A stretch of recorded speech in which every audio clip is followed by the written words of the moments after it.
Sir, Patna का ही एक चर्चित कोचिंग विवाद, फायरिंग विवाद जब हुआ था, तो सिविल कोर्ट ने ज्ञान बिंदु जीएस एकेडमी के संचालक जो हैं रोशन आनंद के सहयोगी अभिषेक और गौरव को नियमित जमानत दे दी है। वहीं खान सर की अग्रिम जमानत याचिका पर सुनवाई के दौरान अदालत ने उनकी गिरफ्तारी पर रोक बरकरार रखी है, लेकिन अंतिम राहत नहीं दी है।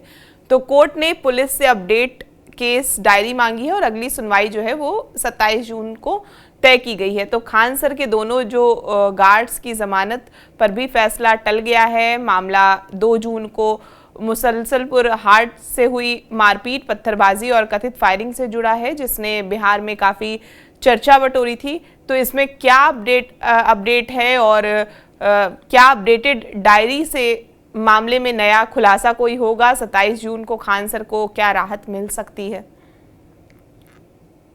देखिए, वहां भी इन्वेस्टिगेशन है। कोर्ट से जो फैजल खान है उनको इंटरिम रिलीफ मिला था। इंटरिम रिलीफ का मतलब होता है कि पुलिस उनको अरेस्ट नहीं करेगी, लेकिन उनको बेल नहीं मिला है और उनके जो 2 गार्ड हैं वो तो अरेस्ट ही हैं। जो डायरी प्रस्तुत की गई थी, शायद कोर्ट ने कहा है कि यह डायरी अधूरी है, अब पूरी डायरी हमें प्रस्तुत कीजिए।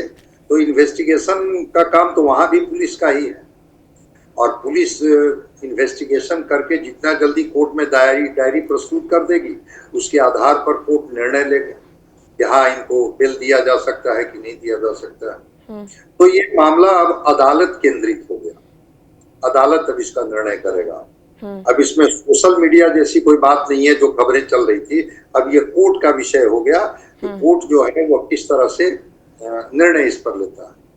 और रह गई बात कि रोशन आनंद जी को तो बेल मिल ही गया था, उनके भाई की मौत हो गई थी, लेकिन उनकी मौत के बाद रोशन आनंद जी ने भी सोशल मीडिया पर ही आकर के बहुत सारे आरोप भी लगाए। बिल्कुल। तो उनके भाई का पोस्टमार्टम रिपोर्ट आया नहीं आया मुझे नहीं पता है, लेकिन पोस्टमार्टम रिपोर्ट में भी तो वहां भी तो कॉज ऑफ डेथ पता चला होगा कि आखिर वो जो उनके कमरे में जो नेपाल पुलिस का रही थी कि एपिलेप्सी के कुछ ड्रग्स मिले थे, तो क्या एपिलेप्टिक अटैक का कारण था, ओवरडोज ऑफ ड्रग्स का था, या कॉज ऑफ डेथ में और कहीं कुछ था, तो वो तो पता चल जाएगा। तो देखते हैं कि उनके फॉरेंसिक रिपोर्ट के आधार पर फिर वो भी शायद आगे बढ़ते हैं।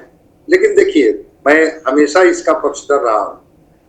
ठीक है, एक घटना घटी, विवाद हो गया, लेकिन ये कोचिंग हो, विश्वविद्यालय हो, स्कूल हो, कॉलेज हो, ये विवाद का विषय नहीं है। वहां तो माना जाता है कि वो शिक्षक रोल मॉडल होते हैं। आप कहीं भी खड़े होकर पढ़ा रहे हैं तो आपका काम इस तरह का एक गैंगवार की तरह आपस में लड़ना उलझना नहीं है। आपस में मिल करके बच्चों को तराशना, उनके भविष्य के प्रति जिम्मेवार अपने को बनाना और बेहतर करने के लिए तय करना। लेकिन अब चूंकि ये विवाद कोर्ट के दायरे में चला गया है, रोशन आनंद जी ने भी केस दायर किया है, फैजल खान के भी जो मैनेजर थे उन्होंने भी केस दायर किया है रोशन आनंद जी को। तो रोशन आनंद जी पर तो केवल अभी बेल ही मिला है ना, अभी तो ट्रायल चलेगा। केस में जब तक एक्विटल नहीं हो जाता है तब तक अभी तो कोर्ट के जुरिस्डिक्शन में ये मामला है कि कोर्ट किस तरह से निर्णय लेता है। तो अब ये सोशल मीडिया की बात अब नहीं रह गई, अब कोर्ट की बात रह गई। देखते हैं कोर्ट कैसे इन लोगों को राहत देती है।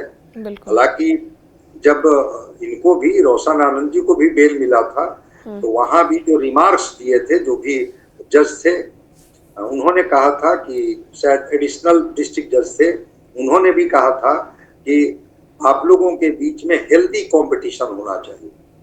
ये शिक्षक इस तरह के पत्थरबाजी और फायरिंग के लिए जाने नहीं जाते हैं। शिक्षक जाते हैं एक अच्छा नागरिक निर्माण करने के लिए, और अगर दोनों चाहते हैं कि हम बेहतर करें तो आपस में एक हेल्दी कंपटीशन आपके बीच में होनी चाहिए, न कि एक गैंगवार की स्थिति होनी चाहिए।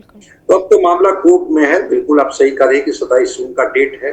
देखते हैं उस दिन अगर डायरी प्रस्तुत कर दी जाती है, आज हम 25 को बात कर रहे हैं, तो परसों शनिवार को शायद उसकी सुनवाई होगी। कल तो मुहर्रम ही है, उसकी छुट्टी होगी, तो शनिवार को क्या होता है। लेकिन अब सब कुछ कोर्ट के हिस्से में है रोशन आनंद जी शायद अभी लौटे नहीं है अपने भाई के श्राद्ध कर्म के बाद। अगर वो लौटेंगे तो फिर उनके क्या ये होते हैं, क्योंकि घटना तो घट गई, बड़ी दुखद मौत हो गई उनके भाई की। ये भी एक ऐसी घटना है जिसका कि कोई क्षतिपूर्ति नहीं है। बिल्कुल। आगे जो फैजल खान है और रोशन आनंद जी के बीच में सुलह समझौता हो जाता है, या ये लोग कोर्ट कचहरी में ही उलझे रहते हैं, या फिर आगे भी कोई इस तरह का माने प्रोवोक करने की या एक दूसरे से उलझने की तैयारी है, अभी तो कुछ नहीं कहा जा सकता है। अभी तो दोनों लोग चाहेंगे कि बेल मिल जाए। रोशन आनंद जी को बेल मिला है और खान वो अभी जो फैजल खान है उनको अभी इंटरिम रिलीफ मिला है। देखते हैं 27 जून को कोर्ट किस तरह से रिमार्क्स देती है और कोर्ट बेल इन्हें दे पाती है या नहीं दे पाती है। जो परमानेंट बेल की बात की जाती है जो रोशन आनंद जी को मिला है, तो 27 जून तक हम लोग इंतजार करें।